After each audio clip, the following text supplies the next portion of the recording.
So the reason I decided to be family friendly is mostly because when I started my stream, it was also when I started teaching. So my idea was that if somebody from my school found out I was streaming, I wasn't doing anything bad, I wasn't saying anything bad, I wasn't doing whatever. So if it's family friendly, like it might have seemed more acceptable that I was a streamer.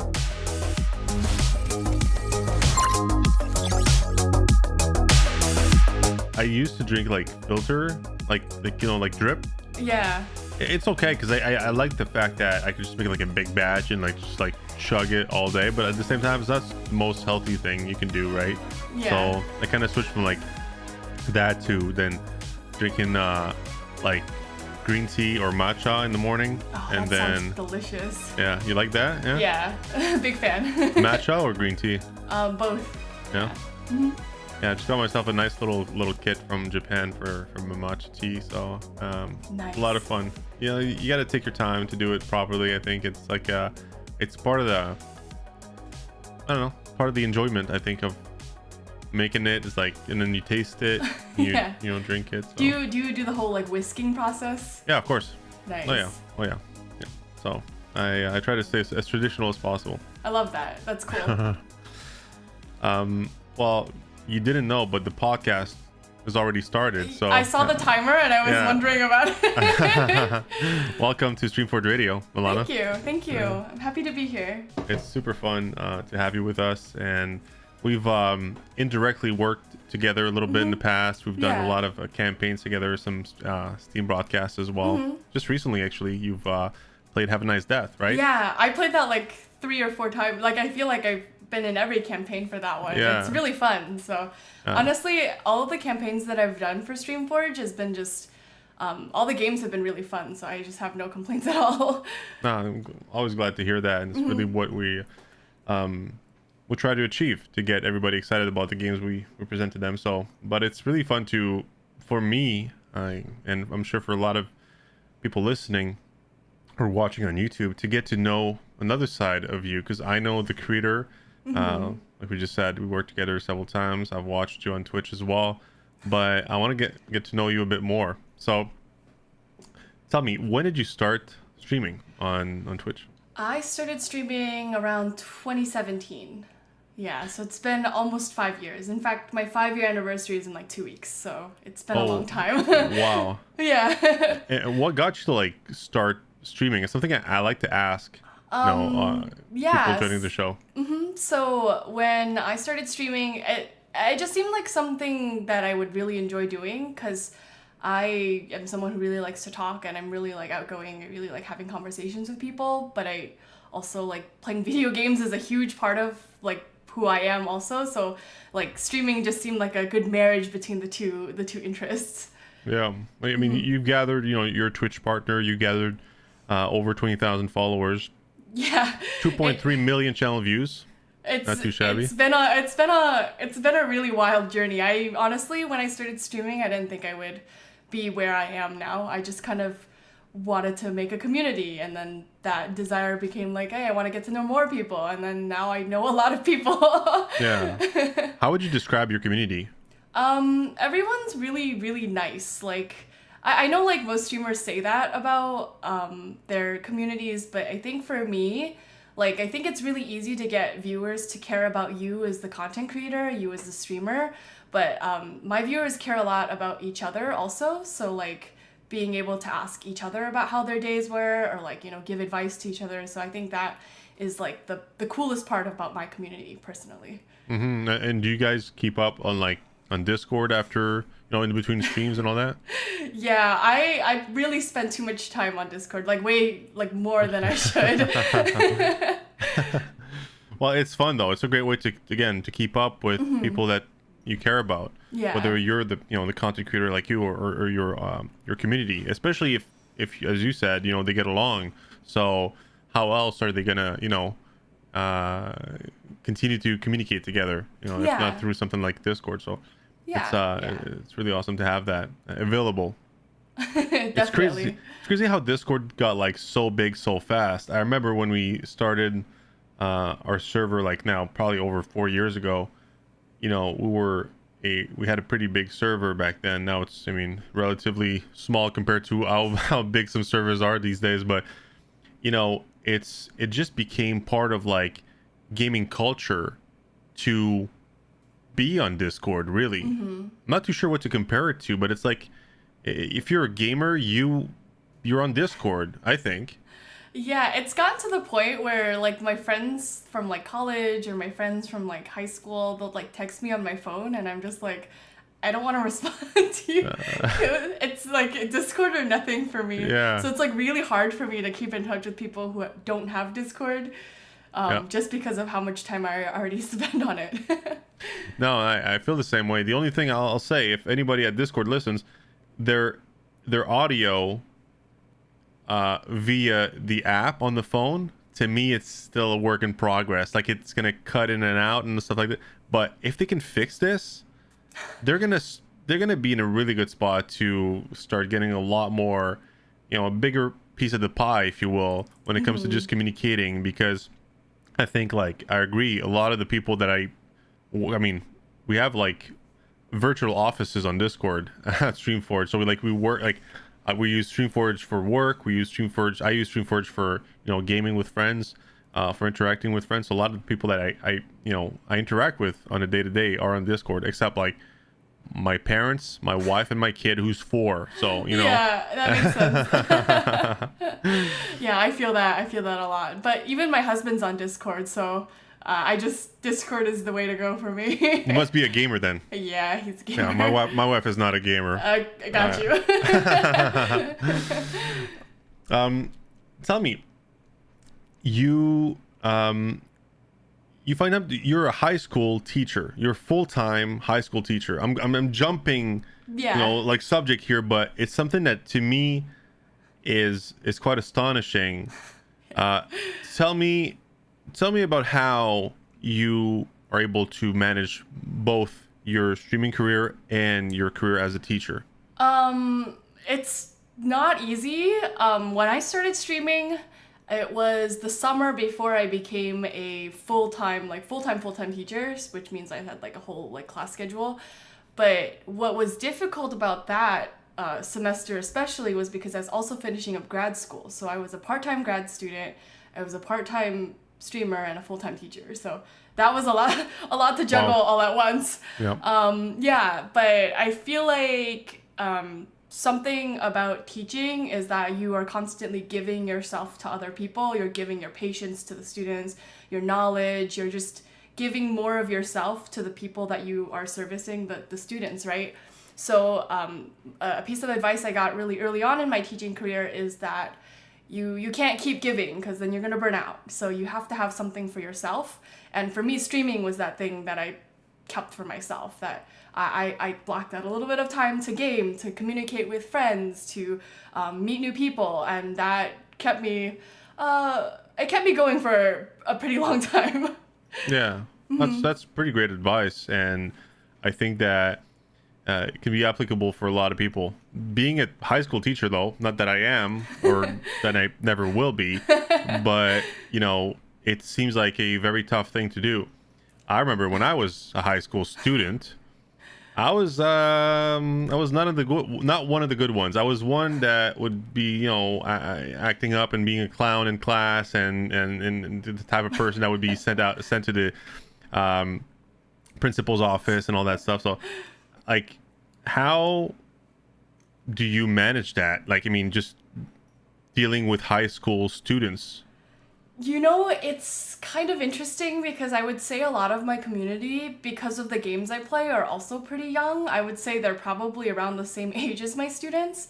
So from streaming, I've learned to, like, I don't know, I think it's kind of like a give, like, my streaming career helps my teaching career, and the way that I handle kids in my teaching career also helps me handle my community and my streaming career. So it kind of like works together in a weird way.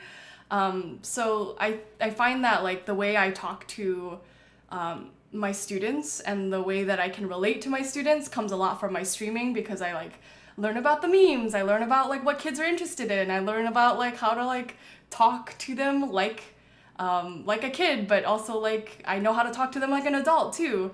So I think it is a lot of like give and take from both sides. Yeah, that makes a lot of sense actually, and I think that I'm sure like both. Yeah, I think you're right. Both kind of a side of you, if you will, the streaming and the teaching, work together in harmony to kind of make both of these careers, if you will, work well, if you will, for you, and be able to manage dealing with younger people. And talking about like your audience and your younger audience, I know like you play Splatoon. Yes. Right. Yeah. So that's one game I think that has like typically a younger audience because it's a shooter that's on. Well, it's the first. I think it's considered like a first party Nintendo game, right? Yes. So, yes.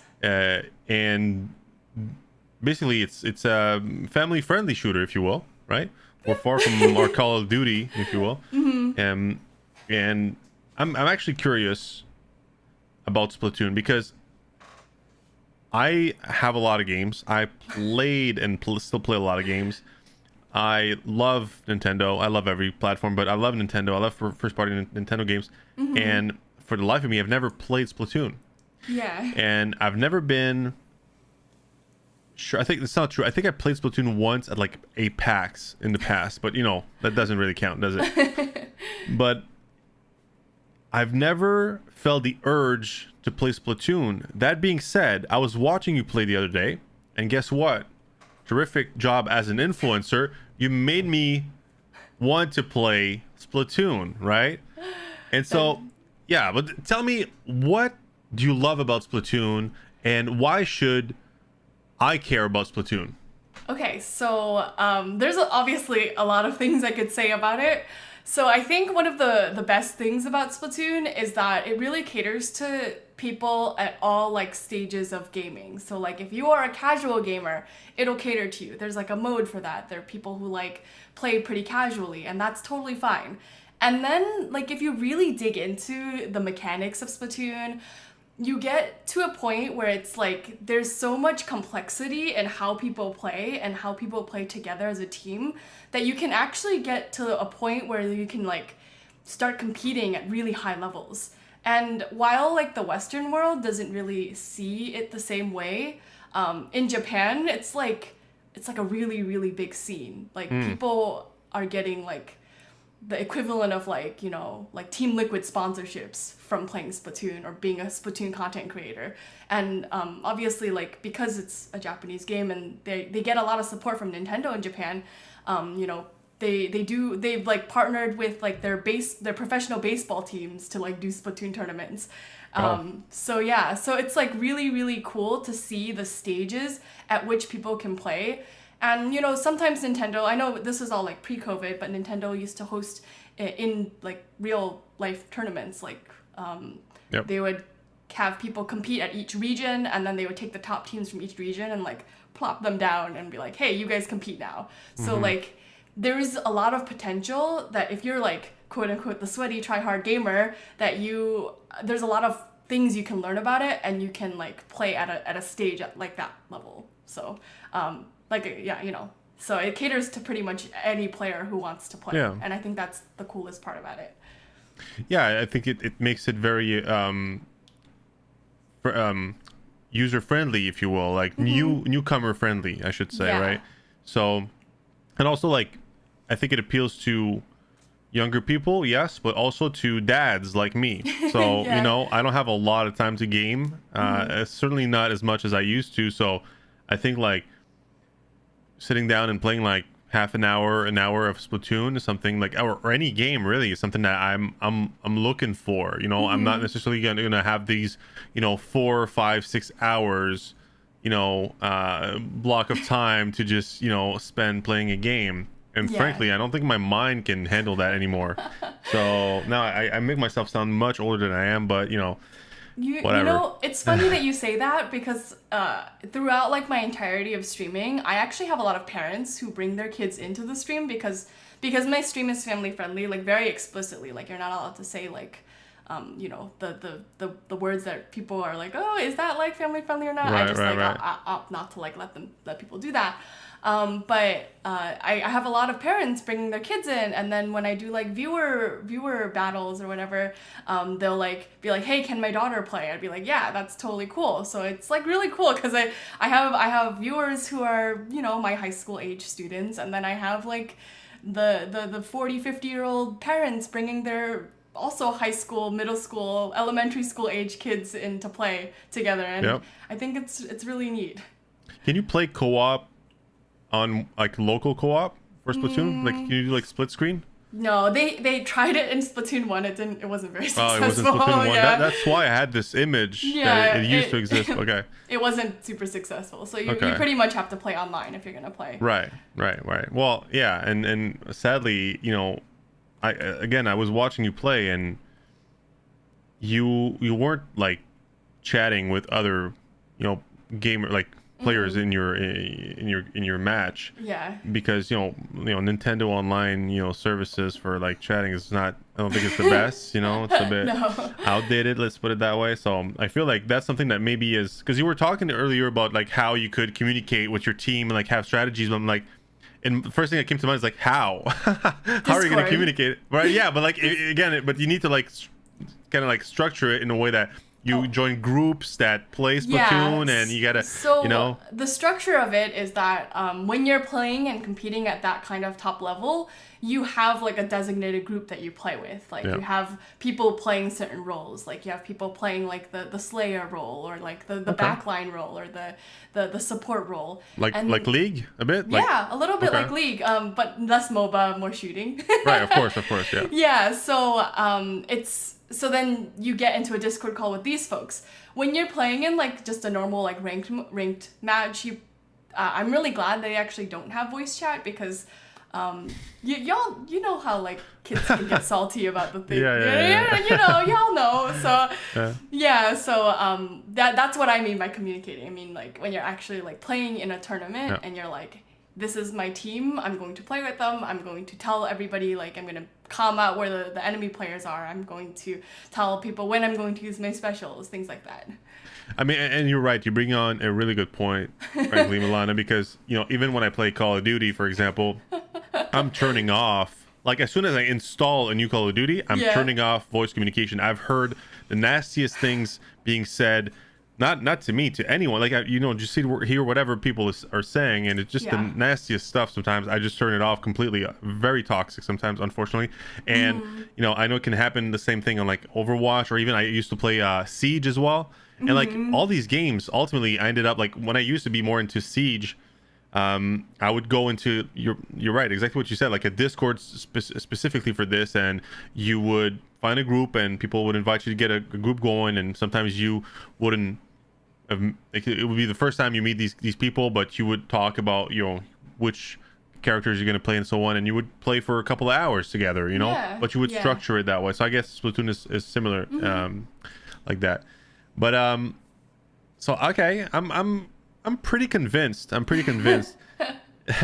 Now, how's the progression in Splatoon? I have this image, or this kind of like perception of Splatoon, where it's like, it's very, I'm sure it's flawed, but it's very repetitive, and there's not much progression. Am I wrong? I feel like I guess it depends on what you mean by progression. Like, because, you know, as you're playing and you're starting out, you can gain currency to get weapons, and then you get weapons and equipment, and the equipment that you have like little abilities that can like help you out with certain areas of play, I guess. But after a certain point, you have everything. But honestly, I've played hundreds of thousands of hours of games in my life. I probably, estimating generously, you know? Yeah. But I feel like Splatoon is one of those games that I never felt like I was bored of. It felt like, because every time you entered a match, it was like different, because you had different people playing different weapons, you had different modes, and you had different maps, and there's just so many maps and mode combinations that everything just feels really fresh every time you play it. It's like how, you know, someone can sit down and play League for like 5 hours, even though it's like, you know, you have literally the map is the same. Yeah, it's the one map, right? But you have people playing different characters. You have like, you have different builds for different characters, I'm sure. So of course. I think it's like similar in that way.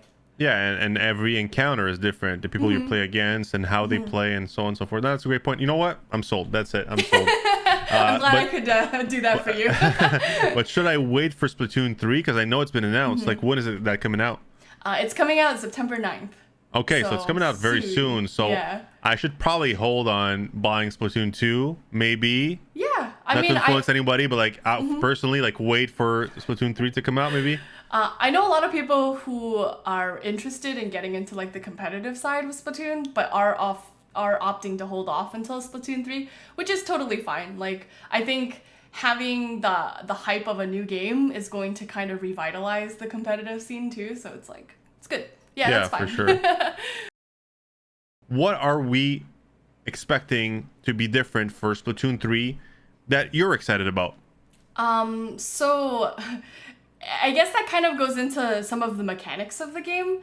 So like, from Splatoon 1 to Splatoon 2, a lot of things changed in that they introduced different specials, they introduced a different mode of playing. The maps actually got bigger so that the game felt a little bit more balanced. And then moving from Splatoon 2 to Splatoon 3, on top of like the new music, which is awesome, the cleaner graphics, I would say that one of the biggest changes they made is like, so I'm gonna backtrack a little bit. One of the best things about Splatoon is the movement. So like, I think that if I play a game where like, I've tried to play Valorant, no like docking on Valorant or anything, but I played Valorant and I think it's really boring to sit around the corner waiting for somebody's head to like show up where your crosshair is, because you're just like sitting there waiting, right? Or like you're just like looking around, you're like, let me look around this corner, So like, I think what's really, really fun about Splatoon is that you have a lot of like mobility as a shooter, and I think it is almost Apex-y, I would say, because Apex, you have like the sliding, you have the running, you have the abilities. In Splatoon, you can fly through the air. And, you can fly through the air, right? It's a little less so. You're more on the ground in Splatoon, but it has a lot of mobility options. And part of that is attributed to the fact that you have motion controls.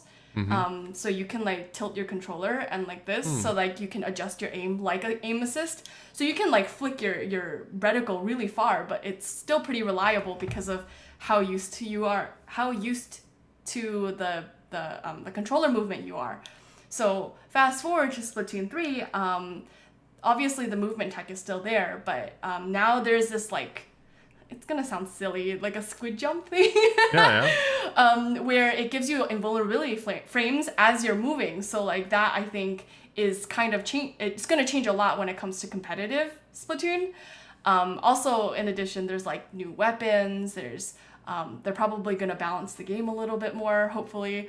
So I think it is similar to Splatoon 2 in a lot of ways, but like, for example, Overwatch 2 is similar to Overwatch in a lot of different ways too, right? I mean, it looks that way, except the PvE or the campaign maybe, but the rest maybe visually upgrade, like but otherwise gameplay it's like similar, right? Like we know how to play Overwatch, so we can probably pick up Overwatch 2. So same thing. You know how to play Splatoon 2, you could probably pick up Splatoon 3. But there's a lot of like but obviously the game isn't out yet, so I can't really say for sure what other changes they've made. We've only seen what they've let us see.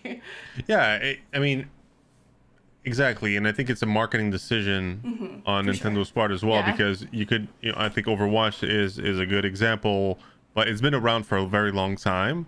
That being said, longer than Splatoon, I'm pretty sure. I think so too. But ultimately you could also be an Apex Legend where you just have season and you add certain elements, new maps and this and that. So it's more like a you upgrade different, like you have new seasons, new major upgrades, if you will. But they decided to go with like the numbering, which is totally fine, I think, as well. Like in terms of marketing for kids as well, it's probably clearer to go with like Splatoon 1, 2, 3, 4, 5, 6, 7. Instead of like, oh, it's a new season. It's not necessarily something that young kids might understand right away. So I'm sure they've done their homework to get kids excited about Splatoon. I'll give them that for sure. Yeah. So, all right. So what you're saying is I should maybe buy Splatoon 2 and then also buy Splatoon 3. Okay. That is totally up to you. But No, you're making me buy the game. It's okay. Splatoon 3 is a must buy for me though, so I mean, of course, it's your bread and Splatoon is your bread and butter. It is, yeah. So, tell me, talking about, like, I saw you play Celeste recently, and you're playing other games as well. Yeah. Like, how do you pick those other games? And we said, like, you played, Have a Nice Death, and you're playing other games outside of Splatoon. How do you pick those games? How do you choose to play certain games outside of Splatoon? So most of it's word of mouth. The reason I'm playing Splatoon is because Splatoon. Hello. The reason I'm playing Celeste is because that was actually a donation goal for one of the charity streams I've done. And it was a game that was always on the list of things I wanted to play, but just didn't have time to. So it was kind of the push that I needed to start playing. And it is so fun. It's really, really great. And everyone's having a really good time watching my reactions to dying like a couple thousand times per round. It's a hard game. It's a hard game. It is. But I think what's really great about it is that it's challenging, but you learn from the challenge and you overcome it. And then when you go back to the earlier levels, you're like, how did I even die here? Like, I figured this out like really easily now. But but back to your question, how I go to pick games. I think mostly word of mouth. So like games that people are like, hey, this game was really fun. I'm like, I'll put that in like the back of my mind. So like on my list of games to play is like Omori. I still have to finish through Hades. Inscription is on the list of games to play. I really like roguelike games, which is why I really like Have a Nice Death. I think it's really fun because, it's like Splatoon where you have a different kind of round every time. Like, it's like it's different. Sure. It changes up every time. Yeah. So I don't know. I just games that I feel like people are like, this is a really good game is a game that I always put in the back of my mind, and I'm like, I'll just like have to play it when I have time, and then I never have time because that's how adulthood works. But do you have like a stylistic preference to the games you play? Not really. I'm pretty like I'm open to playing all sorts of kinds of games, all sorts of games. Yeah. Now, family friendly. You decided to be family friendly, and I'll tell you a secret.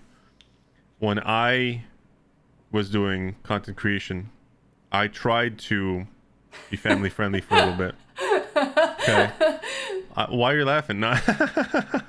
Just the way you're starting the story, I feel like it's not gonna have. Of course, trust me. All my friends were laughing. Okay, just imagining me, trying to be family friendly. But I genuinely wanted to do this, and I did it myself. But then I would say things like, dang, or I think I said damn.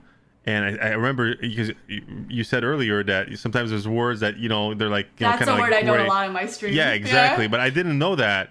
And someone that came to my stream because it was family friendly, because some people decide to pick those streams, heard me say damn, and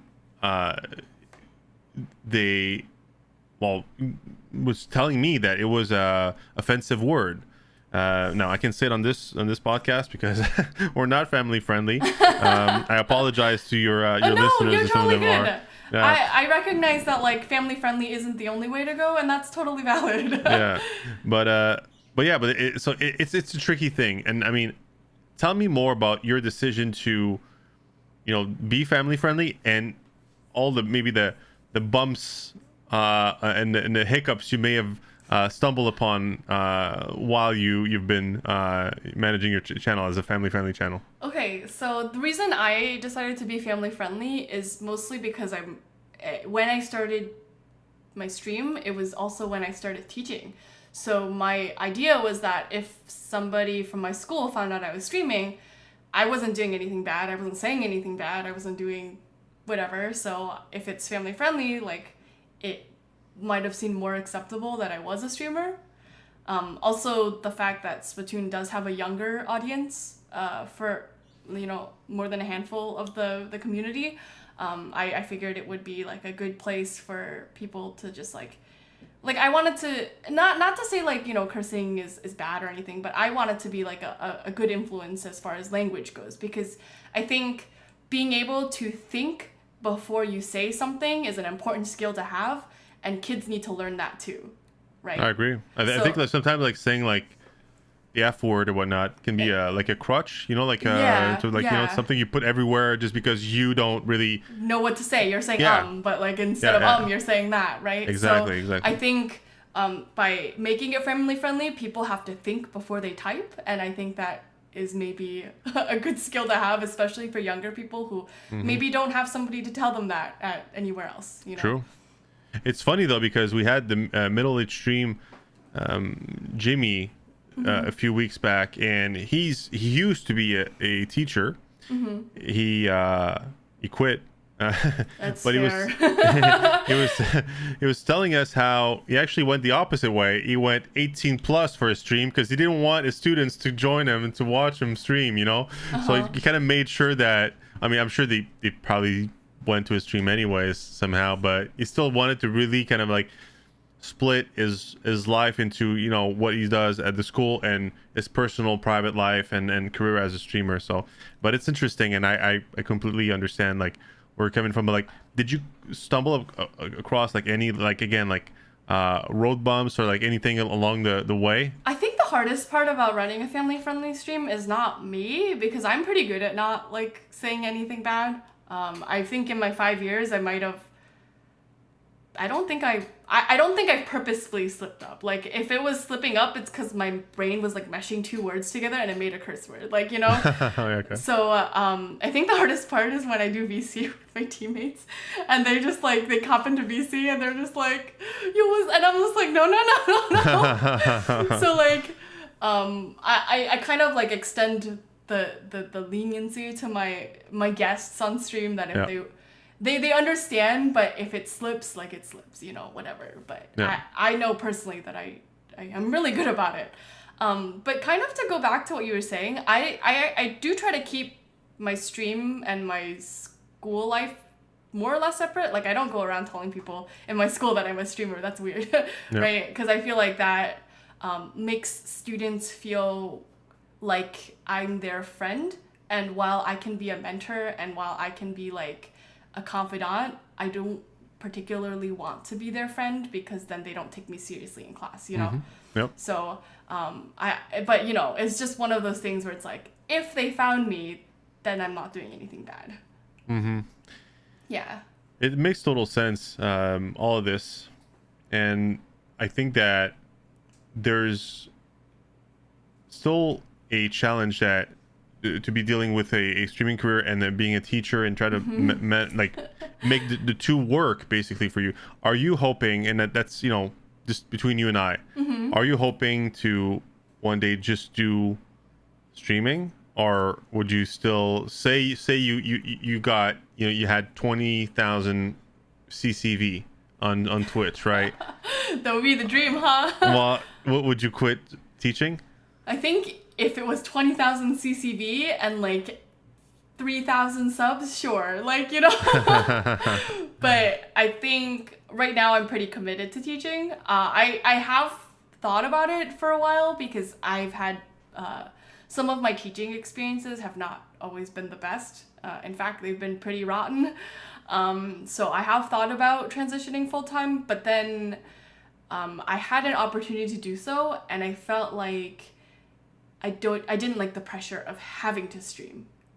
Like, I liked streaming when I wanted to stream, and I liked wanting to like have that freedom to do that. I didn't want to be chained down to streaming and chained down to like making videos and stuff. So I didn't find myself very happy with that. So I felt like I feel like now teaching is still viable. It's like something I really enjoy doing, but I don't. Yeah, but I mean, if I had 3,000 subs, sure, like, you know. I don't think anyone would be like, yeah, I'm not gonna, you know, just keep doing my full-time job at that point. I just needed you to say it, that's all. But ultimately, your stream is aimed more towards, well, kids or parents, but, you know, families, I guess. And do you see, talking about subs, do you see any positive or negative impact having younger kids following you on Twitch? Because, for example, do you see an impact in terms of like subbing? Do they not have like a credit card to sub to you, or or their parents' credit card to sub to you? Like, do you see any impact when it comes to that? I think that in general, I feel like the whole Splatoon community streamers all kind of feel that impact, because like I could have like, I don't know, like 100, 200, like 120 CCV, right? But my subs don't really reflect that, I would say, as opposed to if you had 120 CCV pretty much in any other category, right?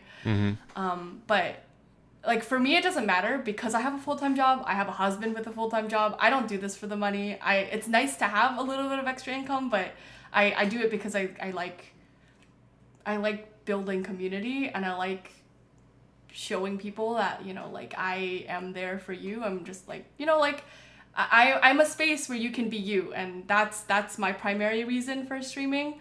But yeah, I would say that it probably has some sort of impact. I wouldn't say that, like, I would say there is a large majority of younger folks in my stream, but there are also, like, people, since I've been streaming for so long, these kids are already, like, in college now, so it's, like, true. So, like, I don't know.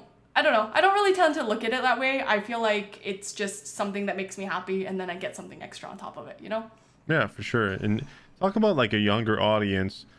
Are you on TikTok? No. Oh my, you should be. That's where they all are. Okay, so I worked really hard to cultivate my audience, because I had very high expectations. I knew I was very like strict with people when I started streaming, and now everyone who comes into my stream knows exactly what to do, right? Like they know to be like not toxic, or like, they're all like really good to each other, and it's not because I'm forcing them to. It's just because that's just the culture of my stream, and Sure. it's really dependent on the streamer to cultivate that. I feel like if I extend it to TikTok, I might get more viewership, but I don't know if that's the kind of viewership I want to have in my community, because I've like so painstakingly like cultivated this environment. And my impression of TikTok, which obviously could be wrong because I'm a boomer in the kids of in the eyes of the Gen Zs, right? That that they bring the chaos, and I don't know if I could handle that in school and in my stream. Yeah, I think that it depends on the type of content you create on TikTok. I think there's very wholesome creators on and family friendly creators on TikTok. To me, like, I don't see this as like an invitation to bring toxic people to your stream. And also, what I'll add to this is that I think that having the community that you have, which has clear boundaries set for it, right?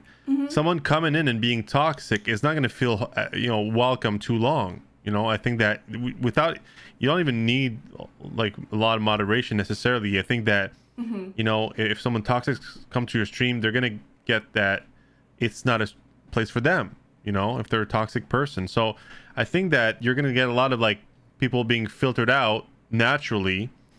But I'm telling you, I mean, it depends. If you want to get your 20,000 CCV channel, I'm just saying TikTok can help, I appreciate the advice. I'll really put it in the forefront of my mind. So Splatoon 3 coming up. Are you doing anything special for the release? Like, are you planning like some crazy event? I kind of wanted to just go camp outside of Nintendo in New York City. Really? I live pretty close by, so like it's not like a huge trek for me, but I guess the problem is that they said that it was going to be released in summer 2022. So I'm like, oh great, summer. Turns out September 9th is still technically summer. It is. But that is also after my school starts. Oh, okay. So I'm really thinking about what I should do at that point. Yeah, that's true.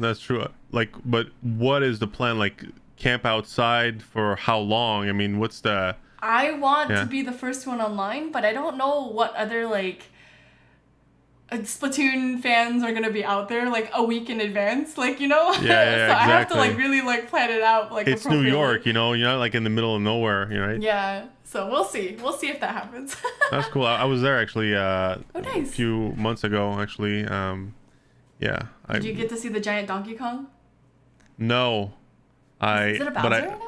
I think it's about it's a Bowser actually. Yeah, I saw the giant Bowser. True, I actually took a picture that I sent to my kid. I wasn't with my kid. My kid stayed home here. Yeah, I was sad for him, but I was like teasing him with like these pictures, like me in front of Bowser, and then I went to like the Lego store with like there was a big Hulk as well. Like I took another picture there for him. Oh, that's nice. but I got the N64 controllers because they were in stock there. Anyways, well that's pretty cool. Are you gonna like you have to live stream? Yeah, that event I'd have to like prepare in advance. Yeah. We'll be watching. We'll for see. Sure. We'll see how it goes.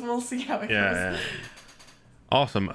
We have a segment called "Explain This Post," and we have a couple of tweets from you. Oh my God, no! And we'd love for you to tell us. It's just so funny. I'm telling you, we have to tell the producer to get like crunchy or crusty tweets because they're too nice, and everybody's like, oh my God, what are you gonna come out? I'm like, just a nice tweet. What do you mean? Like there's nothing to be feared. There's nothing to fear, but I feel like there's an opportunity. There's some tweets hidden somewhere because everybody's like scared out of their minds whenever we mention it. I feel like I have the potential to be crusty, which is why I'm like please no. Well, clearly our producer wants to go more the wholesome direction here. Okay, totally get that. Yeah. So we got one from July 6th, actually, very recent one. Okay. Where you say, I'm extremely thankful for the immense diversity of people I've been able to meet through my streaming and work on the internet. I am grateful for each and every one of you for making my existence that much more full. So can you tell us more? It's very wholesome indeed. Can you tell us more about the people that you've met? Yeah, for sure.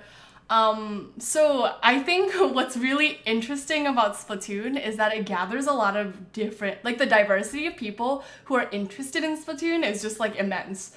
So through my playing of Splatoon, I've met people with connections to really big companies that I'm not allowed to say because it's like kind of like NDA. But I've met like commentators. So I'm really good friends with Osti La Vista, who's a commentator for Smash. TK Breezy and I are cool, who's also a commentator for Smash. I've met the composers for Steven Universe. They are huge fans of Splatoon.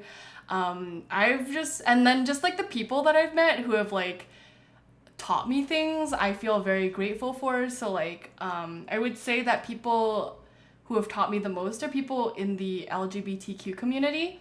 So when I was in high school, I really didn't think anything about it, like about that community. And then I went to college and I met people who are trans, and I started slowly getting used to calling people by their correct pronouns. But then even now, like I understand a little bit more about the struggles that my community members who are LGBTQ go through. And I think being able to use my platform to be able to help those causes or to even just be able to listen and to understand better, I think is something that I've been really grateful for. Or like, people who are, Black people in America, just to listen to the things that they have to go through also. I feel like I learn a lot from them, and I am really grateful to have that opportunity to learn more and to be able to share that learning in like a broader space. So, just the diversity, like I said, of people that I've met and who have made me into, I think, a better person. That's amazing. We salute them all. Yeah. We have another tweet from June 28th. And yeah, we don't really know what it is about. So here it is. Bear with me. Spoon, egg, Jimoji, kitty, handsome, Luna, sticky, jiggle, mom, egg, llama, perm eating, cheesy berry is crime, so kitty, tuna. It goes on and on and on. Okay? Yes. What is happening? And then you comment for charity. What's happening here? So, I did a charity stream in partnership with Soft Giving for the American Cancer Society. And one of my donation goals was to have chat write a tweet. Now, I understand that like when most people say chat writes a tweet, like a person writes a tweet in chat and you're like, that's a great idea, I'm gonna put it. Or like, you I don't know how other people do it. The way I do it is I'm like, all right, chat, everyone type one word. And everyone types one word and I just like type it into to the tweet and everyone's like, are you okay, Mel? Like, are you all right? And I'm like, yeah, I'm fine. That's pretty funny. So that's where that tweet came from. Well, that is a real community tweet, you know? It is a real community tweet, true and true. We have also audience questions. Okay. Talking about community. We have one here. First question is, hey, Mellana, before Splatoon 2, what was your game? Also, what was the game that got you into gaming in the first place? So 2 segments here. Okay, so I want to say there wasn't a game before Splatoon because I actually started streaming as soon as Splatoon 2 came out. Well, it's almost a lie. I streamed one day before Splatoon came out and I played Overwatch. And then I streamed 1 year before that and that was Binding of Isaac. So I guess those are the games I started with, quote unquote. But really, Splatoon has been like tried and true through and through, my bread and butter, all since throughout my streaming career. And then the first game that got you into gaming. I wish I could tell you because ever since I was like a little lass, I have always just remembered growing up with games because I have a brother who's 2 years older than me and he was a gamer, and my sister is 11 years older than me, but she also played games when she was home. It was weird because by the time I was like in middle school, she was in college, so it was like we didn't get to like see each other much, but I basically grew up in a family of gamers, so I remember growing up with like Pokemon Stadium, Kirby 64, Nice. Mario Party. I was not a very good sport at Mario Party. I would be like, I remember distinctly slapping the controller out of my sister's hand because she bought a star and then running upstairs. Oh no. So I was kind of a sore loser. Yeah. But yeah, I remember all of these Nintendo games at the start. Jet Force Gemini was one that I played, and I think it's a little bit like super outdated. I played GoldenEye with my brother. I remember playing Halo with my brother growing up too. So like honestly, like there's just so many games that I can't even pick one.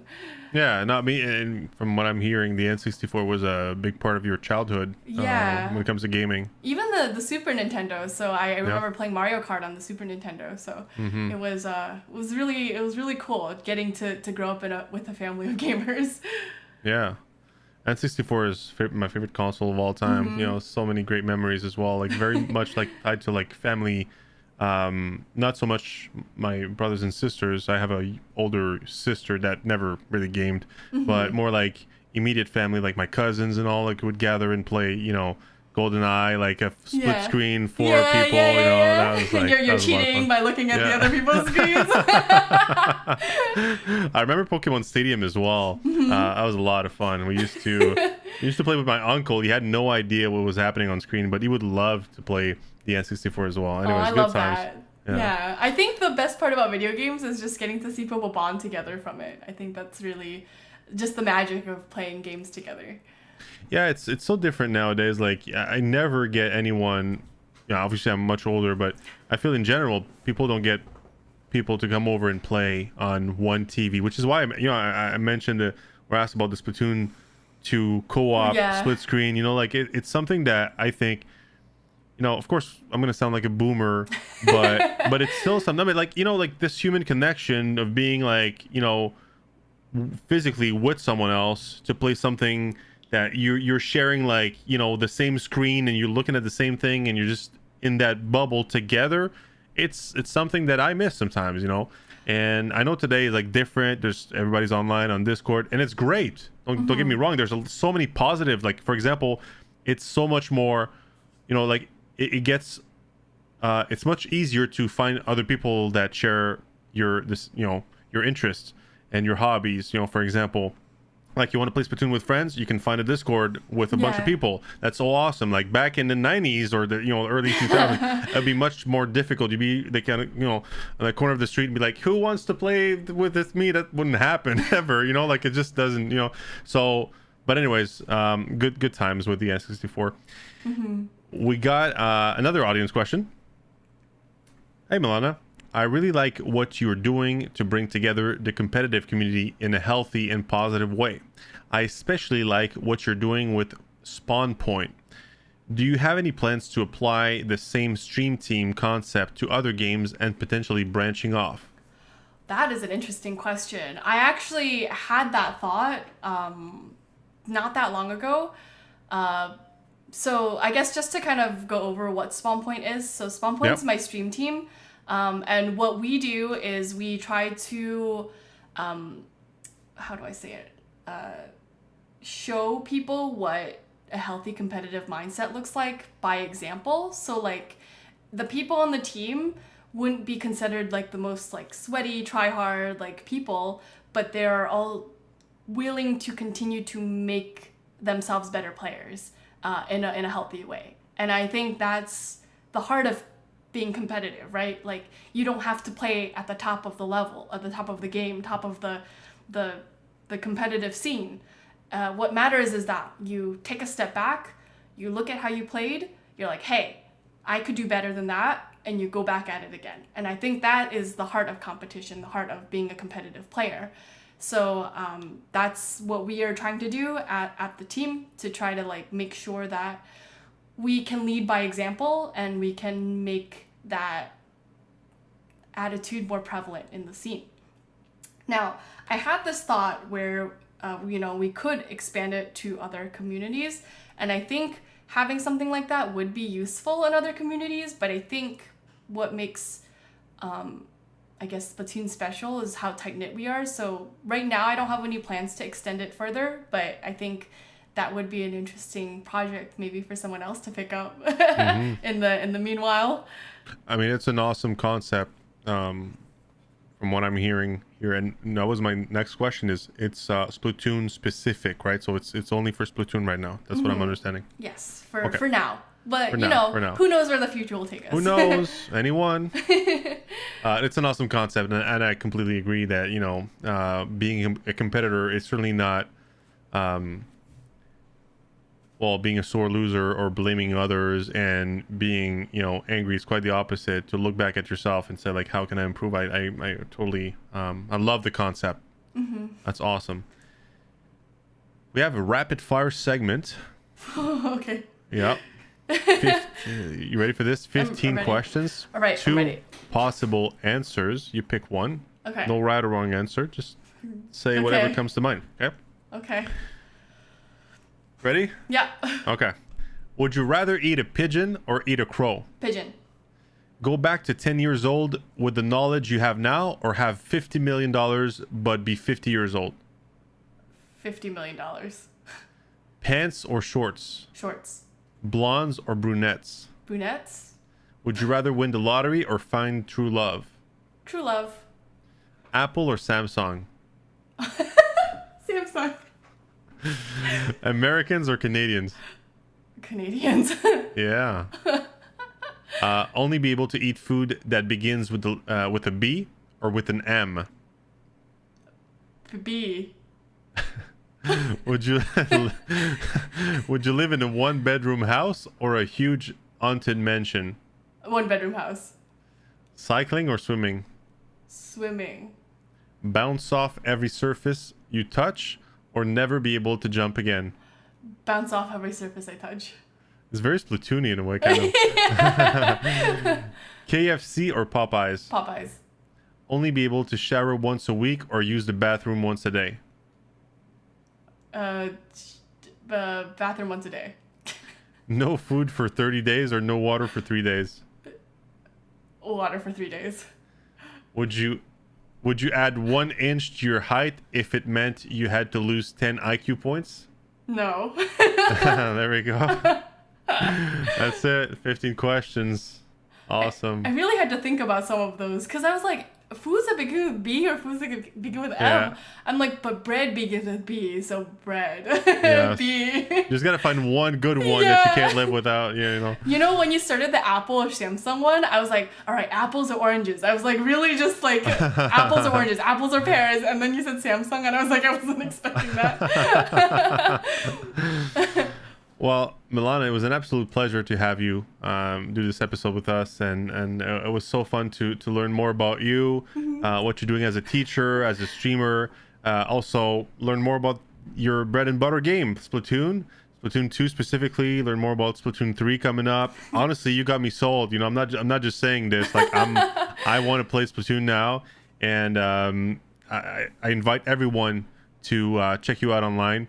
To find you and follow you on Twitch at twitch.tv/Mellana. That's Mellana. Also on Twitter, Mellana TV, and TikTok, Mellana. You actually have a TikTok account. Wait, I don't have a TikTok account. What? Okay, never mind. No TikTok. No TikTok. I have a YouTube. It's Mellana TV also. Okay, YouTube, Mellana TV. Yeah. It's not the right person on TikTok, I repeat. I mean, you can follow them if you want. Maybe if they have good content. I don't know. Well, maybe it's not family friendly though. Okay, you know what? Maybe they don't. Maybe I have no idea.